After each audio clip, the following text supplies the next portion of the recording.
జెండా మోసినవు, వాళ్ళు పలకరిస్తే మురిసినవు. 10 రోజులు పసందైన విందులు చూసినవు.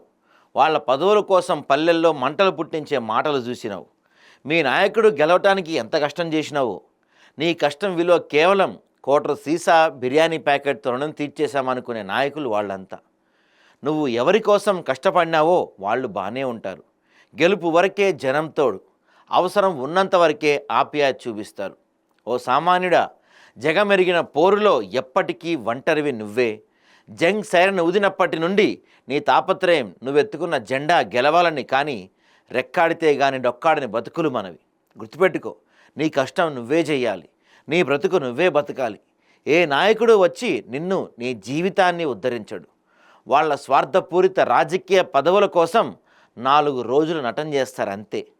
వ్యవస్థ మెరుగుపడాలి అంటే సామాన్య వ్యక్తి ఆర్థికంగా ఎదగడంతో పాటు సమాజంపై అవగాహనతో మెలగాలి. ఇకనైనా అన్నీ పక్కన పెట్టి నీ జీవితంలో నువ్వే హీరోగా ఉండాలని కోరుకుంటూ ఖాతా మధుకర్ గారు పంపించారు ఈరోజు మనకి ఆజ్ కీ బాత్లో లైన్స్. నిజంగా అండి, ఇప్పుడు నిన్నటి వరకు నువ్వు ఒక జెండా ఎత్తుకొని ఉంటావు, ఒక వ్యక్తి గెలవాలని చెప్పి అతని కోసం దాదాపు ఆ 15 రోజులు 20 రోజులు అన్ని పనులు మానుకొని అదే పనిలో ఉంటావు. గెలిచినోడు బాగానే ఉన్నాడు, ఓడిపోయినోడు బాగానే ఉన్నాడు. గెలిచినోడు బాగానే ఉంటాడు, ఓడిపోయినోడు బాగానే ఉంటాడు. కానీ వాళ్ళ కోసం నువ్వు మీ ఊళ్ళో వాళ్ళతో గొడవలు పెట్టుకొని ఉంటావు, ఫైటింగ్లు చేస్తుంటావు, రకరకాల మాటలు ఉంటావు, రకరకాల కుట్రలు చేస్తుంటావు. చివరికి నీ జీవితం ఏమవుతుంది? కాబట్టి ప్రజలారా, ఇప్పటికైనా మేల్కోండి.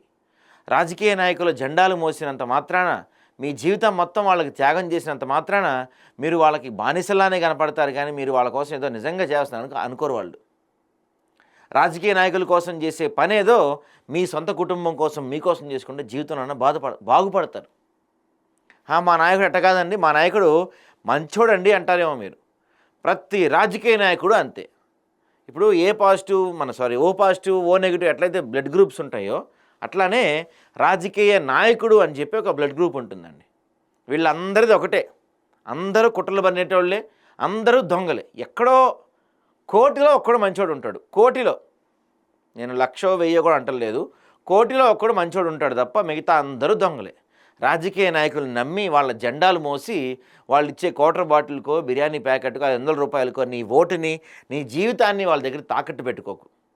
ఇప్పటికైనా మారండి. రాబోయే ఎంపీటీసీ, జెడ్పీటీసీ, స్థానిక, ఇంకా మన మున్సిపల్ ఎలక్షన్స్, ఇలాంటి వాటిల్లో అలాంటి దొంగ రాజకీయ నాయకుల కోసం మీ జీవితాన్ని నాశనం చేసుకోకండి.